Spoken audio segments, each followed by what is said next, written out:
texto, João, capítulo 11. Quem achou, diga amém. Vamos lá. Versículo 5 em diante. Versículo 5 em diante diz assim o texto sagrado. Jesus amava Marta, a sua irmã e a Lázaro.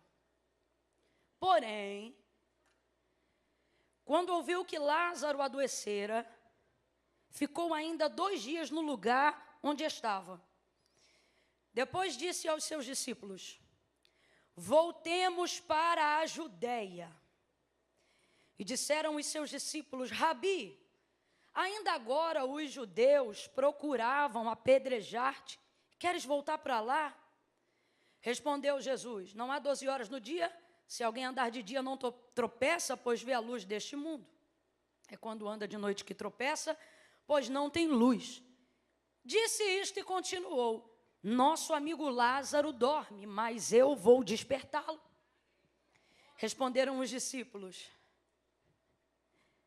Gente, a gente quando é sonso é terrível, né? Responderam-lhe os discípulos: Senhor, se dorme, melhorará. Só que Jesus estava falando da sua morte. Mas os discípulos pensavam que ele se referia ao repouso do sono.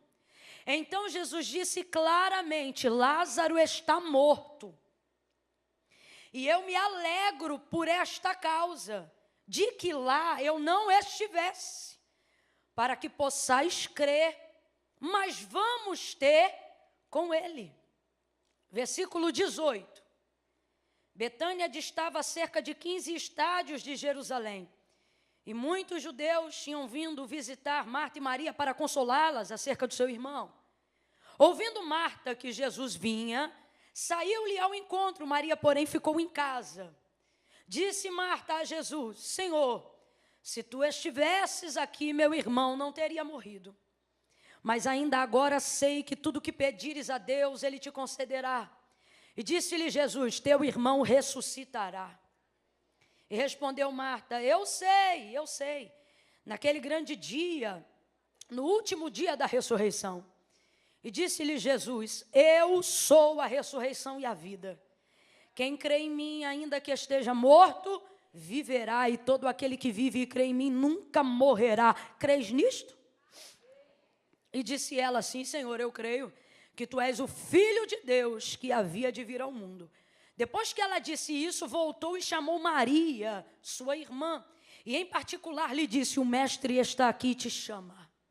Quando Maria ouviu isso, levantou-se depressa e foi encontrar-se com Jesus. Ora, Jesus ainda não tinha entrado na aldeia, mas estava no lugar onde Marta o encontrara.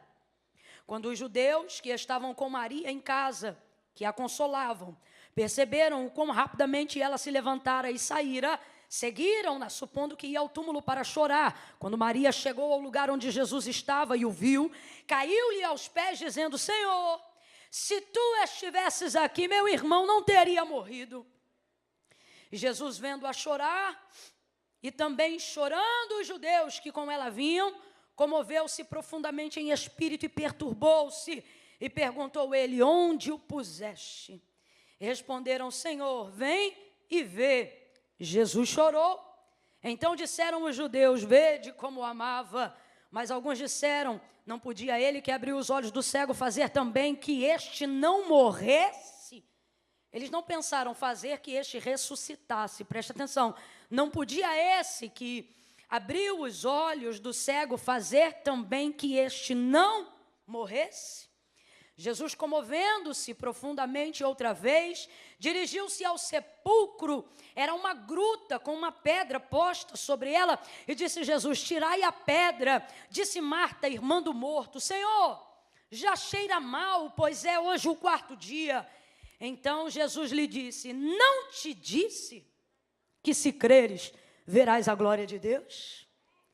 Tiraram a pedra e Jesus, levantando os olhos para o céu, disse: Pai, graças te dou porque me ouviste. Eu sei que sempre me ouves, mas eu digo isso por causa da multidão que me rodeia, para que eles creiam que tu me enviaste. Tendo dito isto, Jesus clamou em alta voz: Lázaro, vem para fora!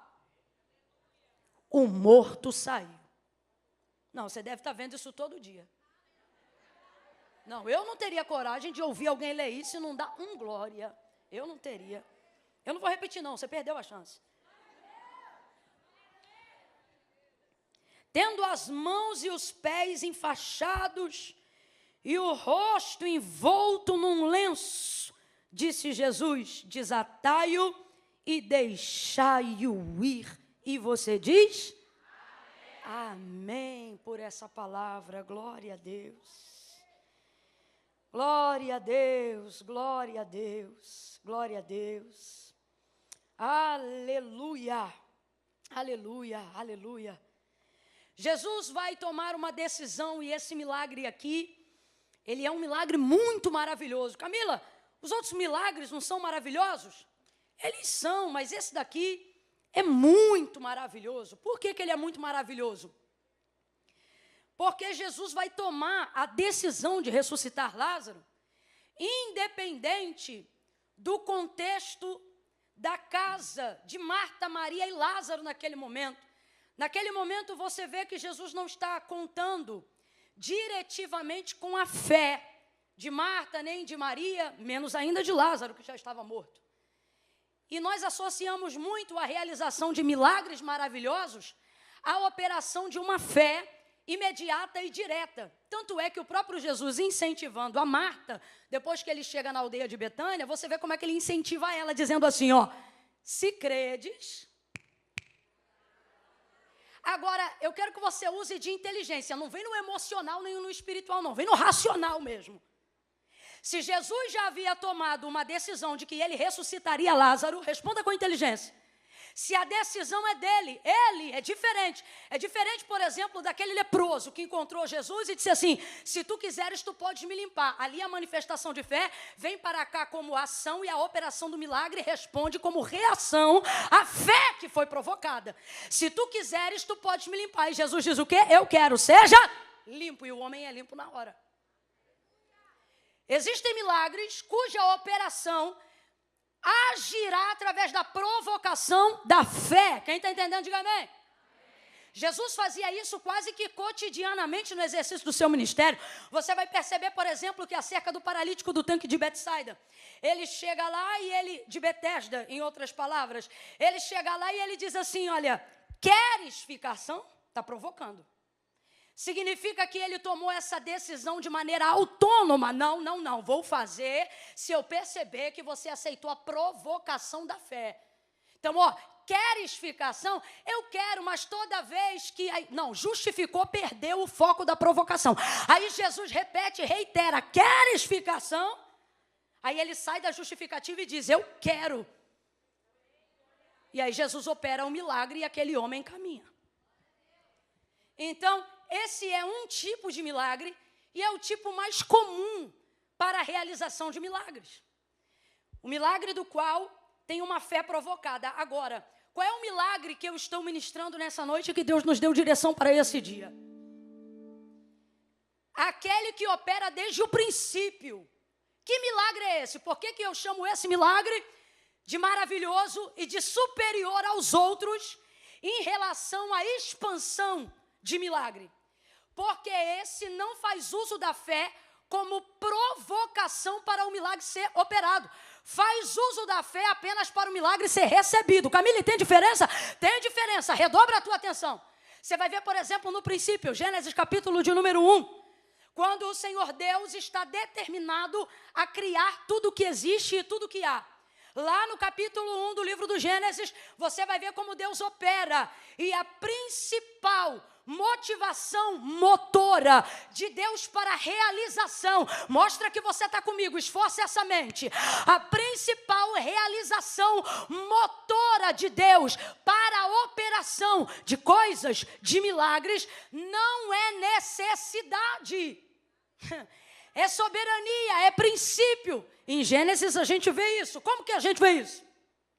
No princípio a terra era sem forma e vazia. Havia trevas sobre a face do abismo. E o Espírito de Deus se movia sobre a face das águas. Veja, o Espírito de Deus está presente e está se movendo. E Ele não está presente nem está se movendo por necessidade. Porque antes do mundo ser o mundo que você conhece, Ele já era o lugar do qual Deus manifestava a sua presença. Porque Deus já era desde sempre, ok? Então o texto diz, a terra está em trevas, sem forma e vazia. Vai, André, é som de início, criação de mundo. É isso mesmo, não tinha nada. Muito bom. Isso. O Espírito de Deus se movia. O texto é claro. O Espírito era de quem? Bora, sem preguiça. O Espírito era de quem? De Deus. E Ele não está parado e está em movimento. Mas o que Ele está fazendo? Nada. Deus está presente, está se movendo, mas não está fazendo nada. Tami, Deus abençoe sua vida, viu? Não está fazendo nada. Por quê? Porque a presença de Deus não determina a sua atuação. O que move? O que move? Aí você vai ver. Versículo 2. E disse Deus. Isso. E disse Deus. O problema é que a gente acredita que todo milagre precisa ser provocado por uma necessidade. Toda realização precisa ter como motivação uma necessidade. Só que isso é um caminho, mas não é o único caminho. Há um caminho que não precisa ser movido sempre pelo sofrimento. Há um caminho que não precisa ser movido sempre pela perda. Há um caminho, eu já estaria adorando, porque o que Deus está dizendo aqui é que sim, Ele usa o sofrimento, mas esse não é o único caminho. Por quê? Porque você não pode passar a vida inteira se relacionando com Deus apenas mediante a necessidade. Você não pode aprender a dizimar somente para repreender o devorador. Você não pode aprender a ofertar apenas para querer receber generosidade. Uma fé que já foi provocada para ser mantida não precisa ser diariamente provocada se a compreensão do princípio pelo qual a fé se move estiver garantida. A gente vê isso em Gênesis 1.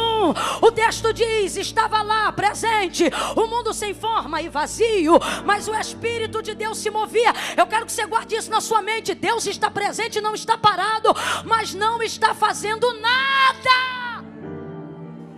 Não tem sol, não tem lua, não tem estrela, não tem firmamento, não tem humanidade, não tem separação, não tem dia, não tem noite. Como é que Deus está em um lugar e não faz nada?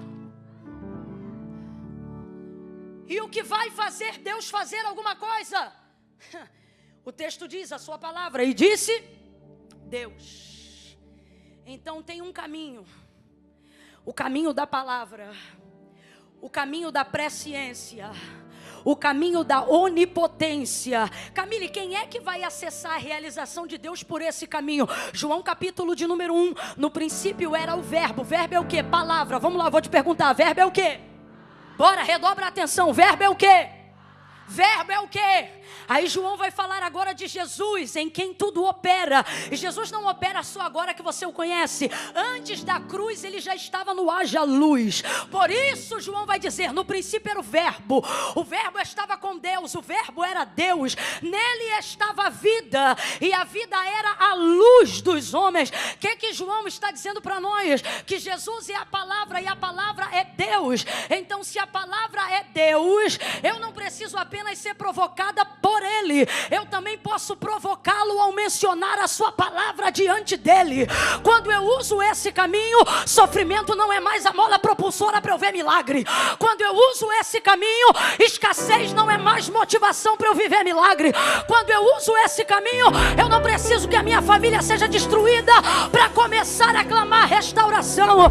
Sabe por que você está no platô da tua vida espiritual e o teto não rompe? Porque você aprendeu a usar motivação terrena. Se Deus não te provoca, você não ora. Se Deus não te provoca, você não jejua. Se Deus não te provoca, você não consagra. Se Deus não te provoca, você não intercede. Se Deus não te provoca, você não levanta. Depois você não entende por que não rompe. Mas a partir do Big Glow você vai romper. Porque o que Deus está dizendo é: eu vou te dar a chave para que quando eu não provocar a você, você provoque a mim. Me provoca pela minha palavra. Lança a tua palavra. A minha palavra diante de mim.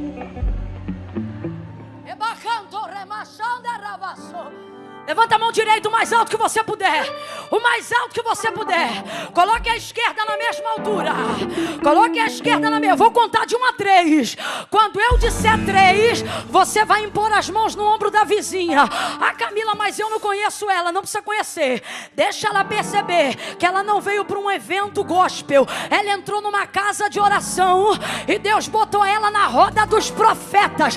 Quando eu disser 3, você vai botar a mão no ombro dela. Vai chacoalhar. Camila, mas eu vou incomodar. Vai provocar. Quando eu disser 3, você vai impor as mãos no ombro dela e vai dizer para ela, em 25, quem provoca é você. É 1, é 2, 2,5. Bota a mão no ombro dela. Sacode, sacode. Diga para ela, em 2025. Você não falou, você miou. Provoque. Diga, em 2025. Quem provoca é você. Você vai provocar a realização. Você vai provocar. Deus vai quebrar o teto do platô. Esse teto não será quebrado de cima para baixo. Deus está dizendo, quando eu libero a palavra lá, você recebe aqui. Mas quando você libera a palavra aqui, você quebra toda a resistência que estava lá. Daniel fez isso e você pode fazer também. José fez isso e você pode fazer também. Ei, eu gosto dessa perspectiva. Por quê? Porque essa perspectiva, para mim, é a única perspectiva que funciona num campo de maturidade espiritual. Ruth falou e eu vou endossar. Essa mensagem não é para criança. Essa é a perspectiva que eu acredito. Por quê? Porque é a perspectiva que trabalha a fé como mola secundária e não prioritária. Para mim, é a única perspectiva que funciona porque o ensino da palavra está nessa ordem. E qual é a ordem? A fé vem pelo e o ouvir dá. Responda com inteligência. Quem vem primeiro, a fé ou a palavra? Rapaz, tem gente que ficou... Ai, André, me ajuda aí. Eu vou perguntar. Olha, eu vou falar devagar. Deixa eu beber uma água. Olha, eu estou tremendo.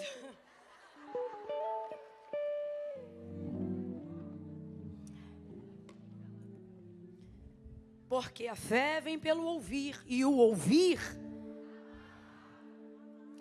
Então a fonte da fé se origina na... Então vou perguntar para você. Quem vem primeiro? Agora também já está abusada. A fé ou a palavra? Aí vamos lá.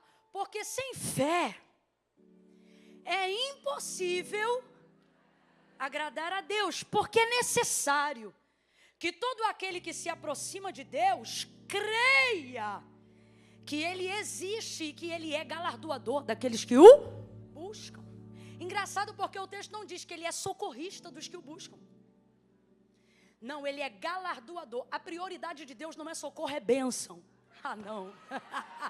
O problema é que a gente só tem motivação na necessidade.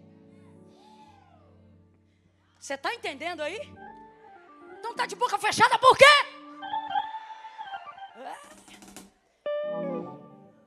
Aí, veja, o que vem primeiro no princípio? A palavra e não a fé. Vamos falar aqui rasgado, que é para todo mundo entender. Quando Deus disse, haja luz, quem foi que disse? Amém. Está ligado? Eu creio, eu concordo. Eu estou falando de palavra, eu não estou falando de fé. Quando Deus disse, haja porção seca, quem foi que disse? Está ligado, eu concordo. Amém. Houve manifestação de fé para que houvesse manifestação de mundo em Gênesis 1? Houve, gente? Não, quem tem que ter manifestação de fé sou eu e você quando a gente lê Gênesis 1. Ok? Você tem que ter fé para crer no que está escrito aqui. Agora, Deus teve que ter fé para operar o que está escrito lá? Alguém precisou concordar para Ele fazer o que havia determinado fazer? E disse Deus, haja luz. Quem foi que disse amém? Quem foi que disse eu concordo, eu sou um contigo? Ninguém. Então eu vou perguntar de novo. Houve manifestação de fé para que houvesse criação de mundo? O que houve foi manifestação de... Porque o princípio pelo qual Deus quer que nós nos movamos é o mesmo pelo qual Ele opera. Não. Não tem Deus mais coerente que o nosso Deus. Ele não precisava disso, Ele é soberano. Ele podia respirar e criar o mundo. Ele podia fazer atim e criar as árvores. Ele poderia fazer na cadência de um pensamento, de um raciocínio. Ele poderia fazer... Não, Ele fez conforme a sua palavra, porque Ele só opera de acordo com a sua... Quer ver a mão de Deus se mover independente de sentimento? Coloque diante dele a sua. Veja, ele estava presente, estava se movendo, mas mesmo sendo Deus, ele não fazia nada, porque o princípio pelo qual ele quer que nós nos movamos é o mesmo princípio pelo qual ele opera quando decide trabalhar. Podia ter feito, mas não fez, porque não há Deus como o nosso, qual que não só ensina, mas é o exemplo de como quer que nós façamos. Então o texto diz, disse Deus, ele estava lá, mas nada acontecia, mas agora ele está falando, agora ele está liberando a sua palavra, e o que o texto vai dizer? Que tudo que ele vai falando começa a acontecer. Vamos lá, completa aí para mim. Disse Deus, haja luz. E o que aconteceu, gente? E o que aconteceu, gente? Porque a palavra dele não volta vazia, antes ela vai e faz aquilo que lhe apraz. O autor da carta aos Hebreus vai dizer assim: porque céus e terra, tudo que existe e que há, não foi feito por prova aparente do que se vê, mas antes foram criados pelo poder da sua palavra. Eu vou repetir, mas antes foram criados pelo poder da sua palavra. Então vamos lá, quem tem que operar primeiro? A palavra. Eu vou te perguntar, finge que eu não te dei a cola. Quem opera primeiro? Quem manifesta primeiro? O que você precisa falar primeiro? Então vai completando. Quer resposta de oração? Ore a. Quer resposta na adoração? Cante a. Quer ter uma vida de milagre? Viva na palavra, cante a palavra, pregue a palavra, adore a palavra, e então o céu vai entender a provocação. Provoque-me, porque o céu está aqui nesta noite dizendo: eu não concentrei um evento, eu vim concentrar provocação. Cadê as mulheres que provocam o céu?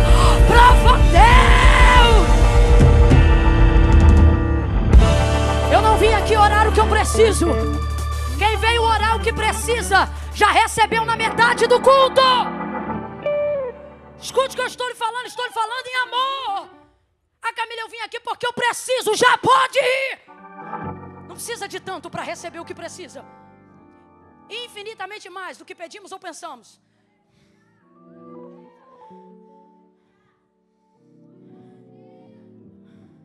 Porque desde a antiguidade com o ouvido não se ouviu, nem com o olho se viu outro Deus além de ti que trabalha. Fala assim comigo, expediente. Não, você não falou.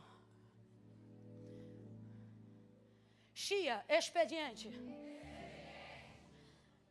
O expediente de Deus é para quem trabalha.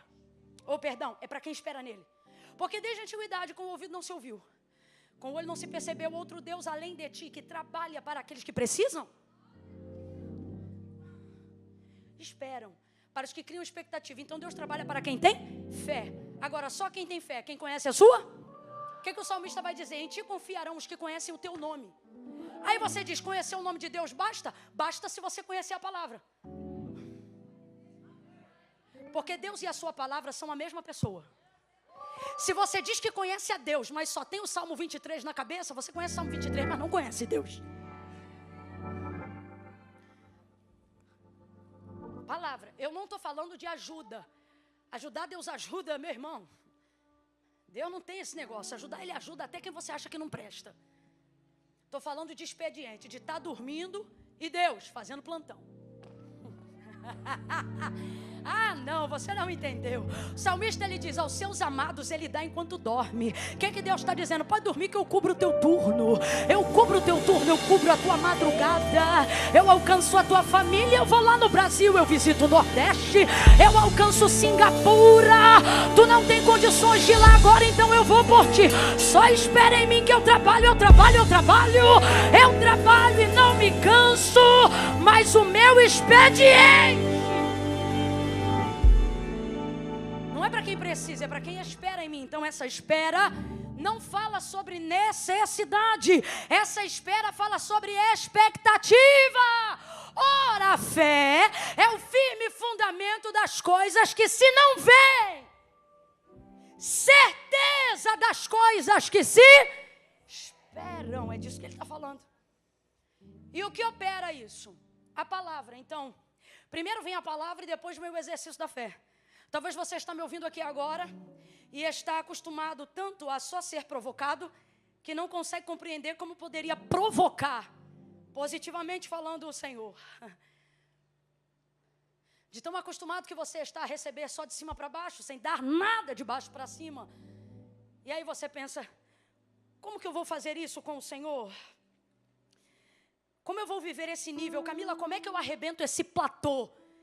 Essa resistência, esse ciclo que eu não rompo, essa vida limitada, essa unção represada. Como é que eu faço?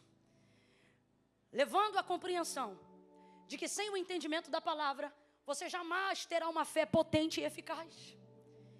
Então, falando bem rasgado, que é para todo mundo entender, primeira coisa, pare de terceirizar aprendizado na palavra assistindo mensagem no YouTube. Mesmo que seja eu que esteja pregando. Pare com isso. Qualquer hora eu vou falar uma heresia e tu vai repetir. Está repreendido, Jesus, não deixa não. Mas é a minha maneira de dizer para você, pare de terceirizar. Você está vivendo de cântaro quando Deus te chamou para ser fonte. Não é isso, João 4? Deus não chamou a gente para andar com cumbuca e internet, não. Bebendo um pouquinho do poço daqui, um pouquinho do poço dali. Ah, mas é fulano, irmão, o poço pode ser até de Jacó.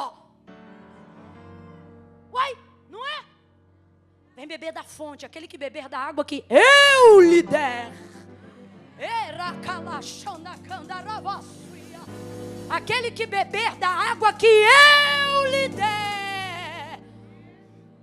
Aquele que beber da água que eu lhe der, vai ouvir quem você ama pregar e não vai pregar nem a metade de quem você está ouvindo, porque quem levanta pregador não é o cântaro, é a fonte. Vai beber da água que eu lhe der. Então tem que ter palavra, tem que ter. Bora, tem que ter. Porque a palavra de Deus e a pessoa de Deus é uma coisa só. Deus é a sua palavra e a sua palavra é Deus. Sua palavra diz quem Deus é e Deus diz quem é por intermédio da sua. Aí a fé se torna uma consequência. Logo, a fé não pode ser a minha prioridade. A palavra deve ser a minha prioridade. E Deus vai reagir a essa provocação de que maneira? Quando ela é feita nessa ordem que nós estamos aplicando pelo texto bíblico aqui. Como é que Deus vai reagir? Impossível Deus não reagir. Porque você vai estar colocando Deus diante de Deus. E Deus reage a Deus. Não cai nessa conversa fiada. Porque ele amava Marta, Maria e Lázaro. Mas não foi lá por causa de Marta, Maria e Lázaro. Ele foi lá porque ele já havia tomado uma decisão. E a oração que ele está fazendo no meio do povo é só para edificar a fé do povo. Porque essa oração ele já tinha feito muito antes do povo ver. E ele já estava decidido a ressuscitar Lázaro. Independente da fé de Maria, independente da fé de Marta, independente da condição de Lázaro. Por quê? Porque Deus reage a Deus. E como eu faço Deus reagir, Camila? Coloque diante dele a sua. Mas por que você não coloca? Porque só queremos agir mediante sentimento. E vamos falar rasgado aqui, que é para a gente não errar mais. Fé não é sentimento. Deus não reage ao que eu sinto, Deus reage ao que eu sei. E que pela sua palavra coloco diante dele. Vamos só fazer um release aqui bem rapidão. o que tinha Moisés que não tem em mim? Um monte de coisa, mas eu digo, para ser respondido, o que tinha nele? Ele colocava Deus diante de si mesmo e não diante dele. Como é que um homem, abre aspas, porque eu estou falando aqui bem grande, tá? Como é que um homem convence um Deus a Deus não fazer uma coisa que ele disse que quer fazer? É só você olhar a narrativa do texto. O Senhor disse o quê? Tira teu povo de diante dos meus olhos, porque no furor da minha ira eu os consumirei de uma só vez. Só que Moisés lembrava Êxodo 3. Lembrava do quê? Da palavra. Vamos lá? Lembrava do quê? E aí Moisés lembrava, quando ele apareceu para mim naquela sarça, ele não disse, vai libertar o teu povo. Ele disse, vai libertar o meu povo. Então Moisés lembrava que a palavra que Deus havia dito para ele, era que o povo é dele. Aí agora, o que Moisés faz diante daquela prévia da manifestação da ira de Deus? Ele já vai dizendo para Deus, meu povo não, teu povo. Quem lembra da palavra não precisa expor sentimento diante de Deus. É só colocar diante dele a palavra que ele falou. Coloca diante dele. Ei, Deus não tem obrigação de reagir às suas mágoas. Deus não tem obrigação de reagir aos seus sentimentos. Deus não tem obrigação de reagir aos seus ressentimentos. Eu estou assim porque ela fez isso. Eu estou assim porque ele fez aquilo. Eu sou assim porque meu marido fez tal coisa. E eu sou assado porque minha sogra me tratou dessa maneira, e eu fiquei assim porque meu padrasto era desse jeito. Você pode até orar assim, em algum momento Deus pode se compadecer de você. Agora, quer provocar, coloque diante dele não só o que você pensa, menos ainda o que você sente. Quer resolver uma questão, coloque diante dele aquilo que ele disse. Faça como homens, como Moisés, porque tu disseste. Quando Abraão chegou diante de Deus, ele não disse eu quero um filho, ele disse porque tu disseste que Sara daria luz a um filho. Diga para Deus o que ele disse, e ele jamais revogará de você aquilo que ele falou. Agora a pergunta que não quer calar é: você sabe o que Deus disse? Porque isso aí é que resolve o negócio todo. Você sabe o que Deus disse? Vamos aqui falar aqui, cá para nós. Maria e Marta sabiam que Jesus já havia decidido ressuscitar Lázaro antes de chegar em Betânia? Elas sabiam? Sabia nada, quem sabe é a gente. Elas não sabiam.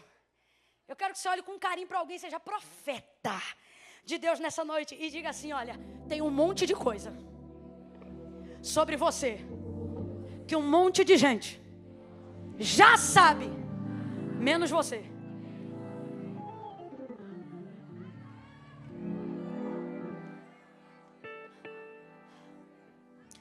Os discípulos sabiam, mas quem tinha que saber não sabia.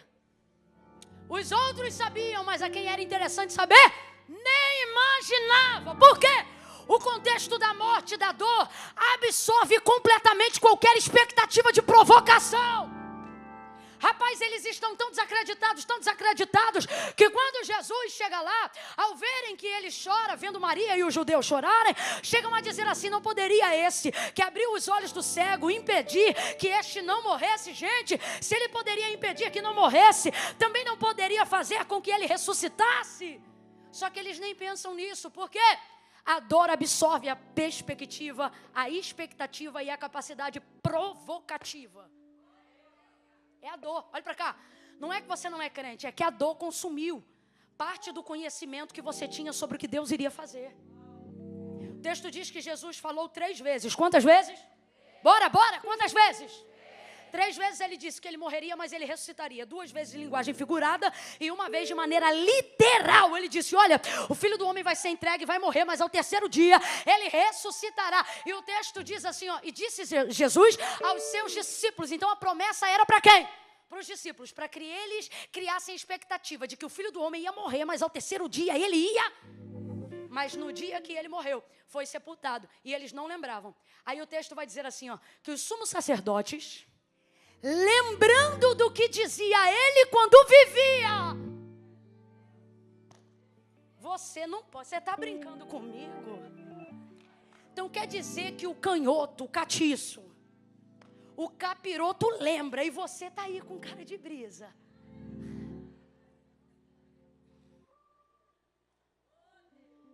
menino está lá no tráfico. Ô Camila, você está na América, eu sei aonde eu estou. E tem mães aqui lutando contra vício, contra drogas dentro de casa. O menino está lá dentro e o diabo está dizendo: mata logo, mata logo, mata logo, mata logo, mata logo. E a outra está aqui pensando: não vai, não tem. Não, ei. Por quê? Porque ele lembra: mata logo, porque se ele sair daí vira pastor. Mata logo, porque se ela sair daí vira missionária. Porque quando ainda tinha 9 anos de idade, eu me lembro que num culto do ciclo de oração, eu não estava orando, mas estava na igreja para ver quem ora.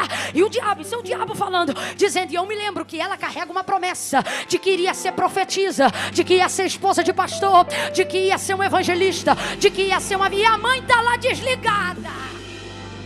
O cão lembra e a gente não lembra.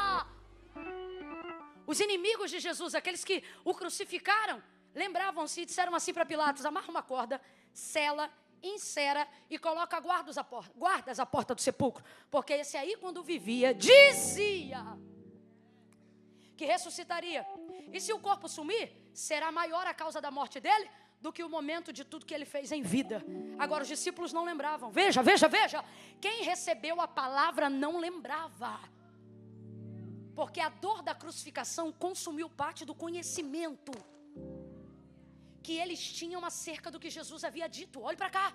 Jesus te trouxe hoje aqui para dizer: pega essa questão emocional que você está vivendo agora, setoriza ela por 5 segundos e isola tão somente o som da minha voz. E lembra o que foi que eu te disse quando você ainda não estava vivendo essa depressão. Lembra qual foi a promessa que eu te disse quando teu marido ainda não tinha te traído.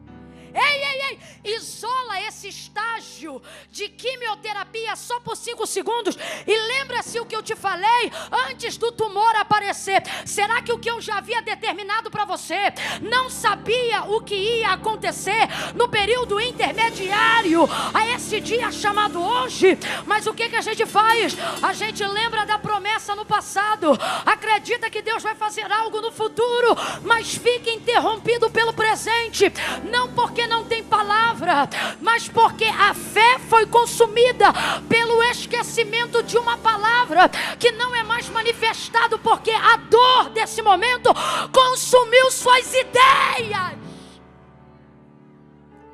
Comeu!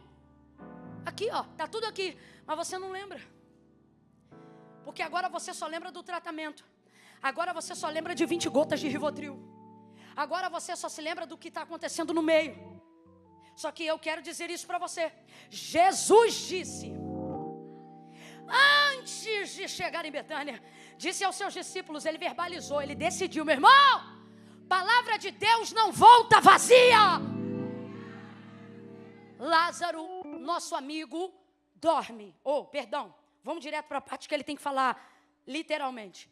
Lázaro, nosso amigo, está... Bora, está... Mas eu vou.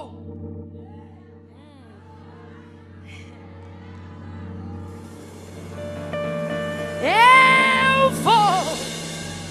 Ele não vai, sou eu que vou. Marta não vai, sou eu que vou. Maria não vai, sou eu que vou. Você está entendendo? Você está entendendo? Não é você, sou eu. Não é você, sou eu. Não é você, sou eu. Pensamos que o cumprimento de promessas ou a manifestação do amor que Deus diz ter por nós é interrompido quando a gente perde, é interrompido quando a gente enterra alguém, é interrompido quando o ministério não floresce. Abraão também pensou isso, Sara também pensou isso e disse: deita com a cara minha serva. E depois que ele deitou, Gênesis 16, o Senhor vai aparecer para ele e vai dizer: Abraão, anda na minha presença e ser perfeito. Por quê? Ele vai dizer: eu sou o Deus Todo-Poderoso. O que é que ele está dizendo? Eu vou fazer, eu sou Eu sou. Você não se cura, eu te curo. Você não se ressuscita, eu te ressuscito. Você não restaura, eu restauro. Você não levanta, eu levanto. Você não unge, eu unjo. Você não abre, eu abro. Você não fecha, eu fecho. Você não abate, eu abato. Você não levanta, eu levanto. Sou eu.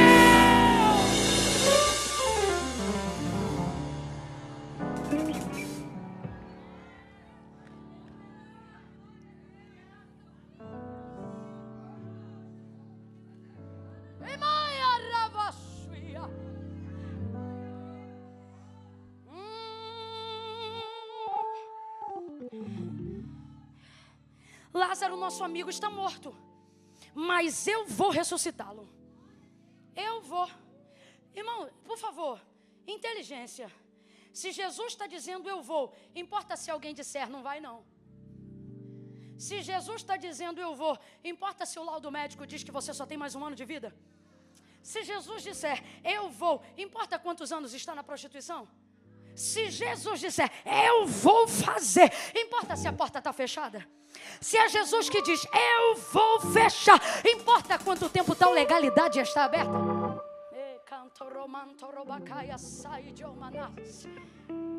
A decisão já foi tomada. A decisão já foi? Agora, volta lá no início do que eu estava introduzindo na nossa ideia. O Espírito Santo estava introduzindo na nossa ideia. A capacidade de provocar daqui para lá, não baseado em sofrimento, morte, luto, tristeza ou dor.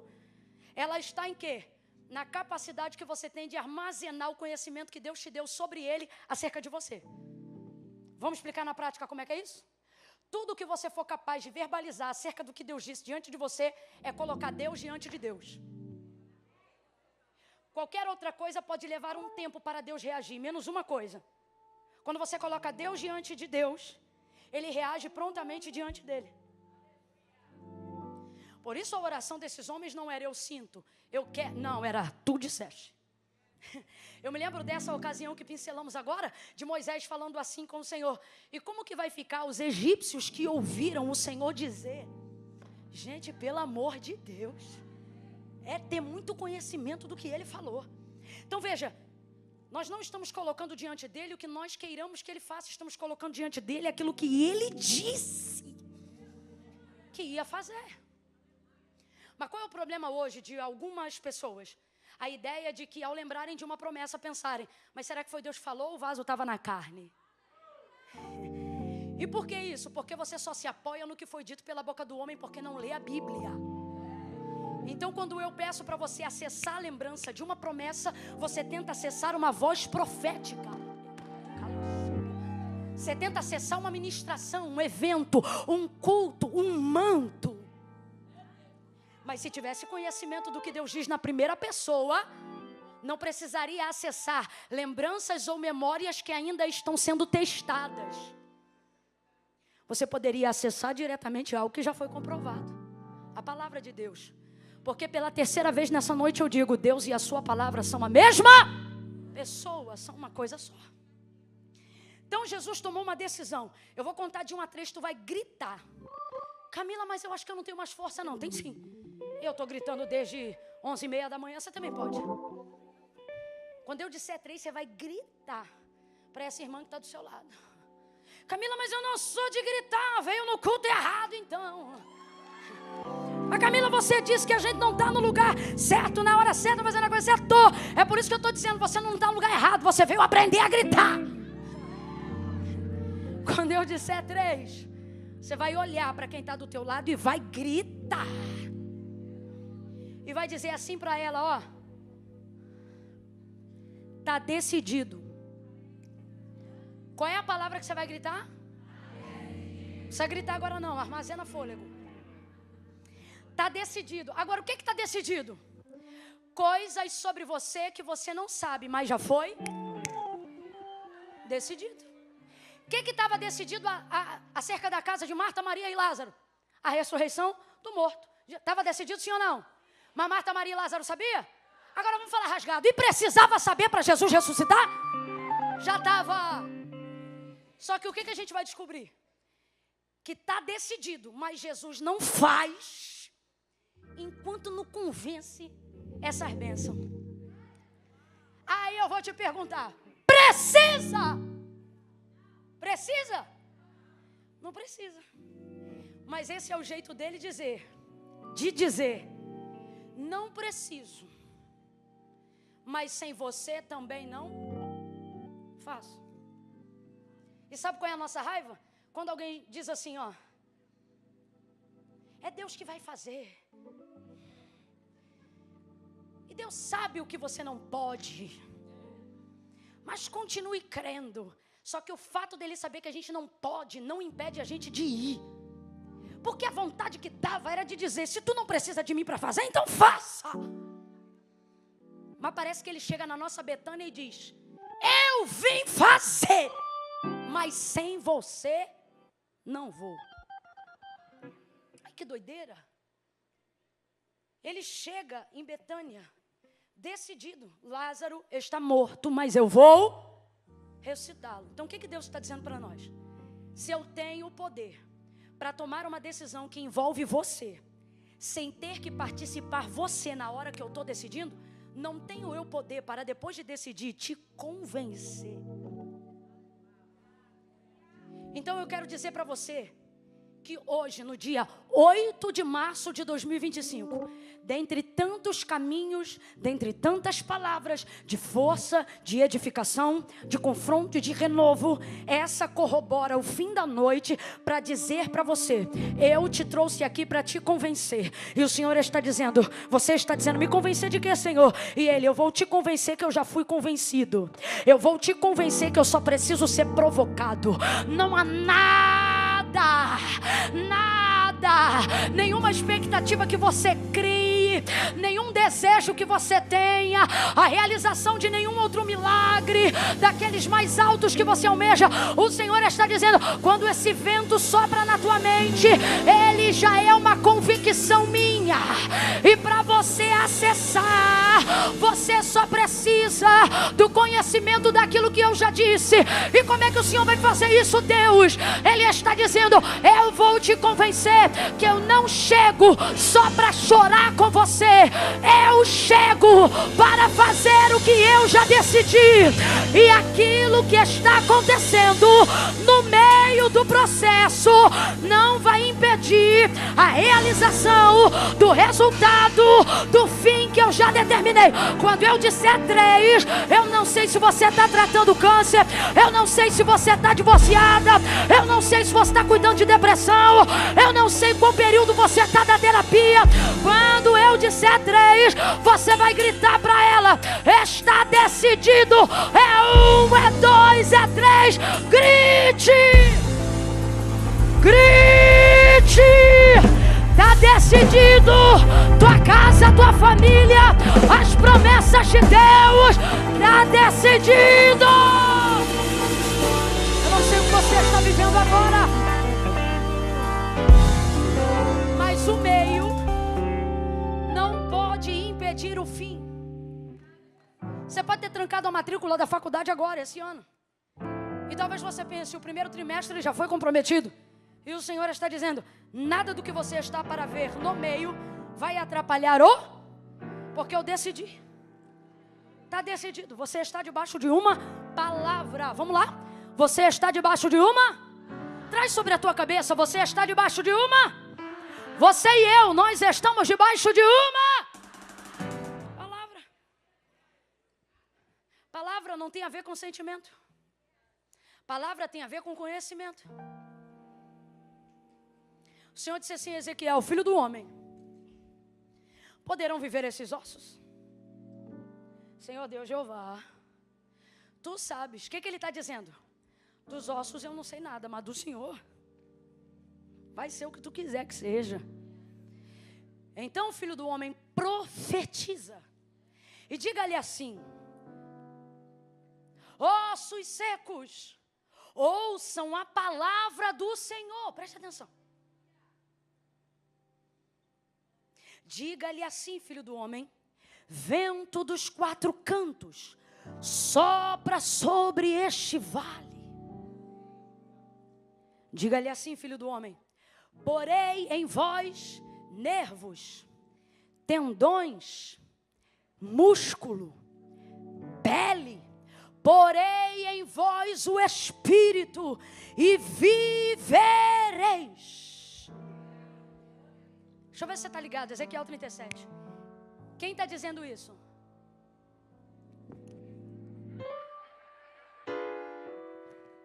Deus.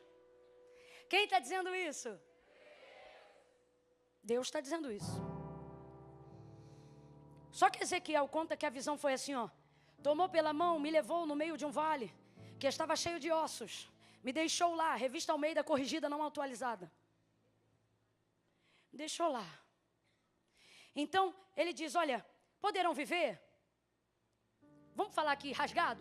Ezequiel está dizendo, não sei, porque sobre esse vale eu não sei, mas sobre o Senhor eu sei que o que tu quiser que seja, será. Foi uma boa resposta. Então Deus disse, profetiza. E Ezequiel não começou a profetizar não, filha. Deus dizia o que ele tinha que falar. Porque profecia não é revelação, é a capacidade que você tem de repetir o que Deus disse com fidelidade. Profecia não é língua estranha. Aí Deus está dizendo, então vamos lá, quem está falando isso que eu acabei de repetir aqui? Deus. Agora, quando Deus fala, o vale começa a se mexer, o vento começa a soprar, e cada osso começa a juntar-se ao seu osso, gente? Não. É Deus que está falando, Marcos, mas não acontece. Aí vamos aqui, raciocina. Teria a palavra de Deus mais poder na boca de Ezequiel do que na boca do próprio Deus? Se você tiver na dúvida agora, eu vou aí. Eu vou aí. Você precisa de um puxão de cabelo como Neemias fez. Vamos lá.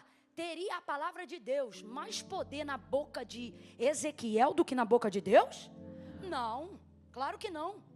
Só que por que quando Deus fala não acontece nada? Mas quando Ezequiel fala, e ouviu-se um barulho.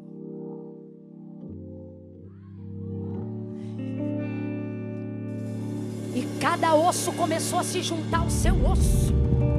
Isso não é com Deus falando, pastor. Isso é com Ezequiel profetizando. Deus fala para ele o que ele tem que dizer, não acontece nada. Mas quando ele fala para o vale o que Deus mandou dizer, é barulho, é osso, é exército, é vento soprando, é poderoso, é numeroso. Então tem que ficar aqui a pergunta: como é que Deus fala e não acontece, e ele fala e acontece? Não acontece quando Deus fala, porque Deus não está falando com o vale. Ele me disse. Então vamos lá. Deus está falando com quem?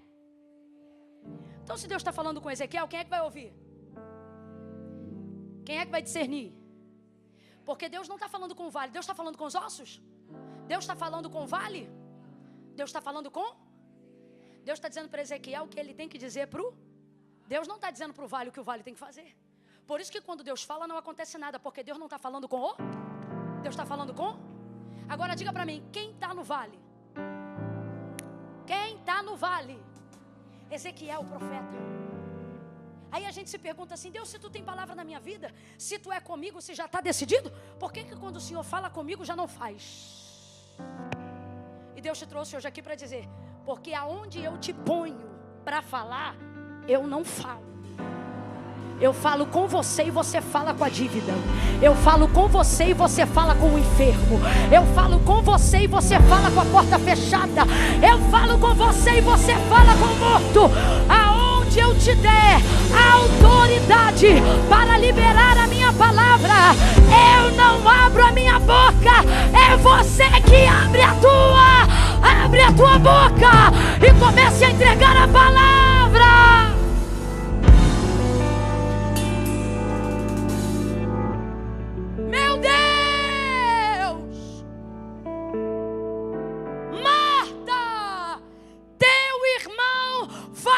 Ressuscitar. Rapaz, era para Marta ter dito glória, mas não.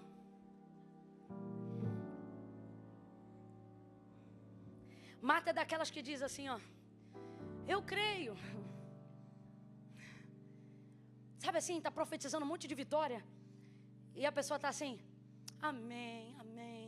Mas a mente está assim, calha a boca, calha a boca. Chega, chega, chega, chega. Marta, teu irmão vai ressuscitar. Jesus coloca essa palavra de maneira imperativa, porém no futuro. Marta, teu irmão. Você sabe qual é o maior problema para a provocação de milagres? É que milagre não é provocado nem no passado nem no futuro. Só tem um tempo que se provoca milagre. Aonde? E sabe qual é o problema? Passado chamamos de passado, porque está atrás. Futuro chamamos de futuro, porque está. O único tempo que é conjugado onde eu estou se chama. Não é estranho que o único lugar onde tudo deva acontecer não acontece, justamente porque você e eu estamos ali. Logo, eu vou falar rasgado que é para todo mundo entender. Você tem que decidir hoje. Se diante da palavra que Deus libera para você, você é a ponte que une os mundos ou o abismo que separa a realização deles. Vamos lá aqui, ó. Toda a palavra que Deus liberou para você, se eu te pedir agora assim, ó, diga para mim, o que foi que Deus disse? Você será obrigada a acessar uma memória do seu. Isso. Toda a palavra que Deus liberou ao nosso respeito, ela está. E se na hora que eu pedir para você assim, olha, diga qual foi a palavra que Deus liberou para você, você sempre vai conjugá-la no futuro. Oxi, Deus apareceu para você no passado para falar de passado? Deus aparece no passado para falar de quê?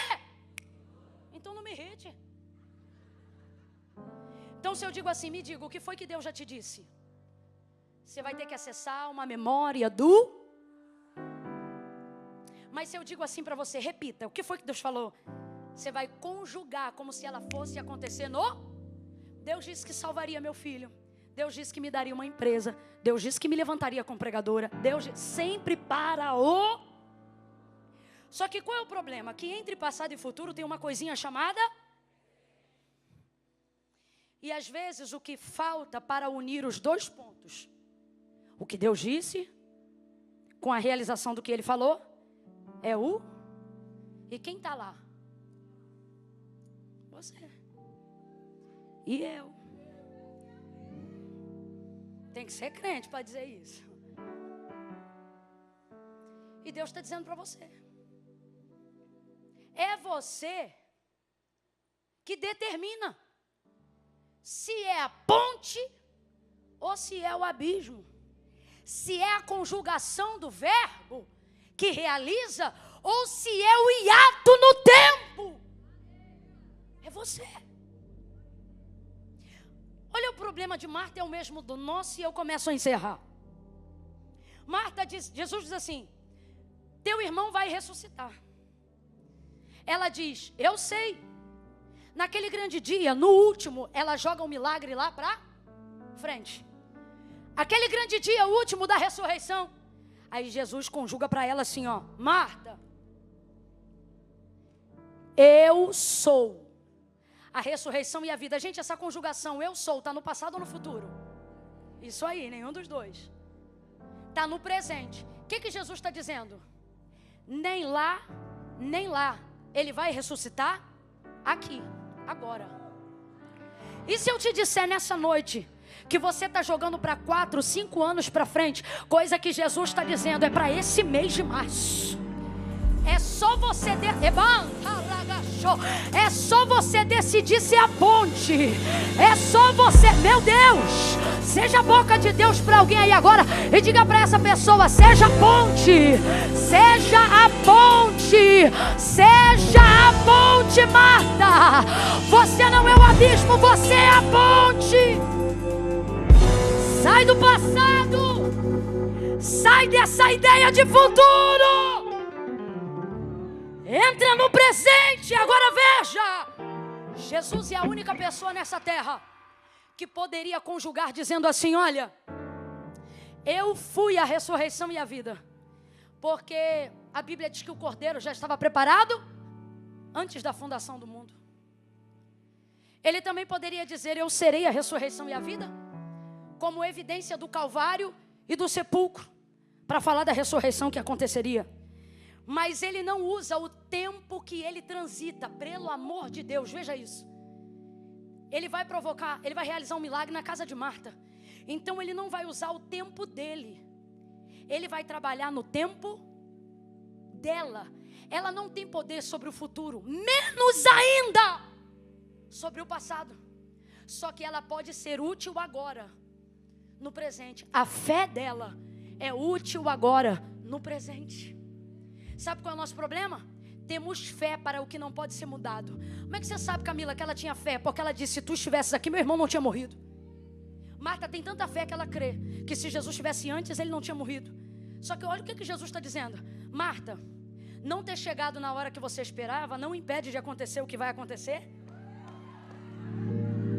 Jesus já sabia tudo que você ia passar, mas Ele te trouxe hoje aqui para dizer, ao invés de chorar pelo que você não me viu fazer, você vai se alegrar muito mais em ver o que eu estou para fazer, independente do que acontecer. Marta! Então Ele não diz eu fui, então Ele não diz eu serei. E para nossa alegria, se eu fosse você, eu dava glória. Ele diz, eu sou. Ele diz, eu sou. Sabe o que ele está dizendo?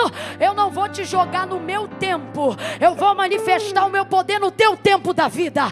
Eu sou eterno, mas eu vou entrar no teu tempo. Eu vou atender demandas que são temporárias e não eternas. Não porque eu preciso delas, mas porque você precisa da experiência de me ver agindo no presente. Marta, eu sou a ressurreição e a vida, ainda que ele esteja morto, viverá, viverá, viverá, viverá. E ele olha para ela e manda chamar Maria. Ela vai até a irmã dela, diz, Maria, o mestre te chama. Maria chega e diz assim para ele, se tu estivesses aqui, meu irmão não teria morrido. O que elas estão dizendo, gente? Vamos falar aqui, ó. Eu queria que o Senhor tivesse chegado. Eu precisava que o Senhor agisse. Agora que eu já fui traída, não precisa não. Agora que eu já tranquei a matrícula, não precisa não. Agora que eu já vendi o carro. Agora que o green card foi negado, agora? Não. Eu precisava que o Senhor viesse. Se tu estivesses aqui, eu não tinha divorciado. Se tu estivesses aqui, ele não teria morrido. Se tu estivesses aqui, eu não teria caído. Se tu estivesses aqui, isso. Será que você não está desprezando demais a oportunidade que você está tendo agora? Por causa da expectativa que você criou antes. Agora vamos lá, irmão. Se curar um enfermo é um testemunho grande, imagine ressuscitar um morto. É um testemunho maior, é ou não é? Quando Jesus não faz as coisas no tempo que você julga ser o único cabível para Ele operar, é porque Ele já decidiu fazer algo maior que a sua casa. É porque Ele já decidiu fazer algo maior que a sua expectativa. Você está entendendo isso aqui? Quando Jesus deixa aparentemente em silêncio uma busca e um clamor, não é porque Ele não está ouvindo, é porque Ele está te dando tempo para melhorar a qualidade da entrega. Meu Deus, Espírito Santo de Deus. Marta fala uma coisa, Maria fala a mesma coisa, e então Jesus encerra a questão. E Ele termina quase no fim, chorando. Agora preste atenção. Imagine que você tem a última expectativa da sua vida em alguém. Ainda tinha expectativa em Marta? Tinha. Porque ela diz assim, mas eu sei que ainda agora, o que tu pedires ao Pai, Ele vai te conceder. Então fala para mim, tinha expectativa ou não tinha? A gente diz que não tem até que tenha. Você diz assim, eu não quero mais. É só ouvir um louvor que volta tudo. Para mim não dá mais. É só ouvir uma irmã interceder do lado, daqui a pouco eu canta lá. Você não tem até que tenha.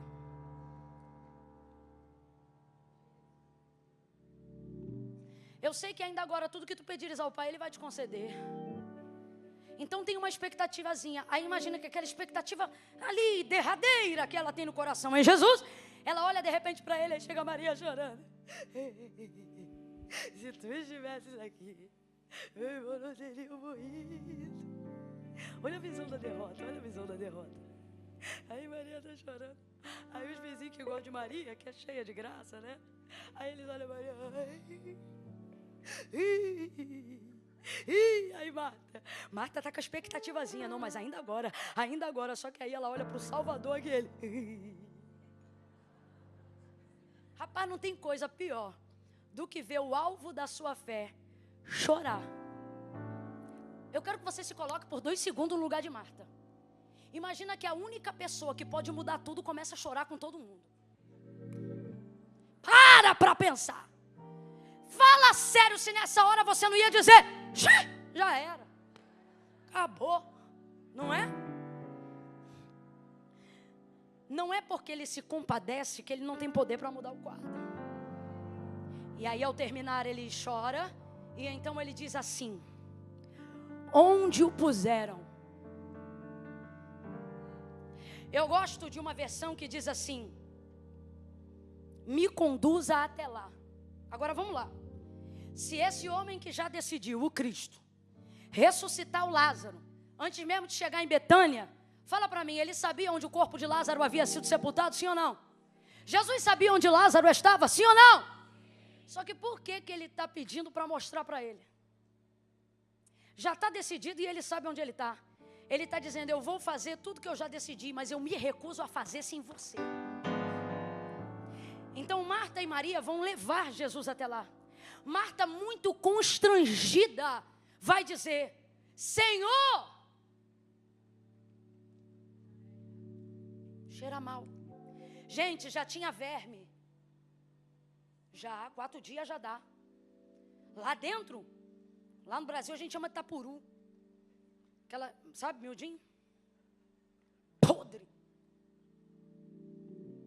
Senhor, já cheira mal. Olha o constrangimento.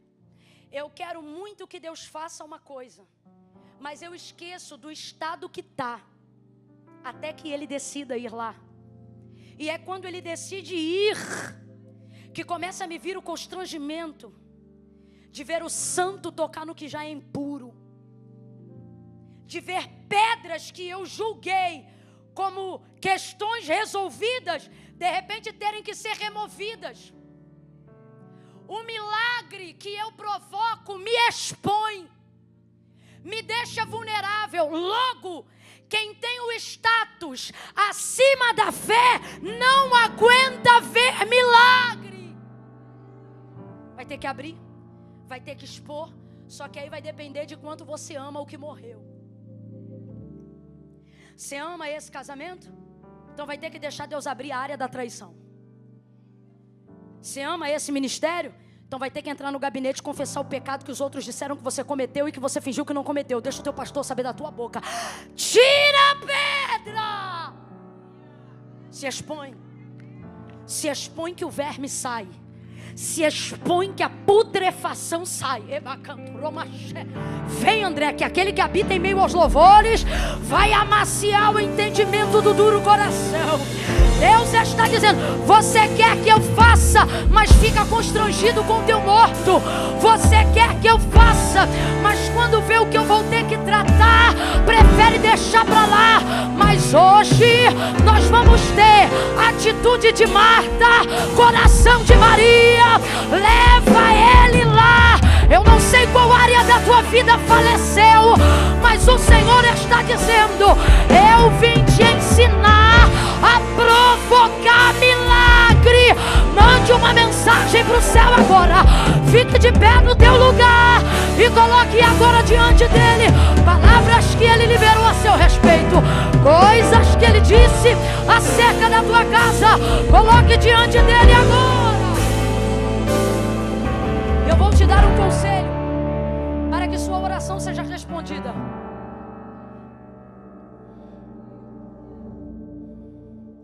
Comece a oração que vamos fazer agora, dizendo o que foi que ele disse e não as coisas que você quer que ele faça.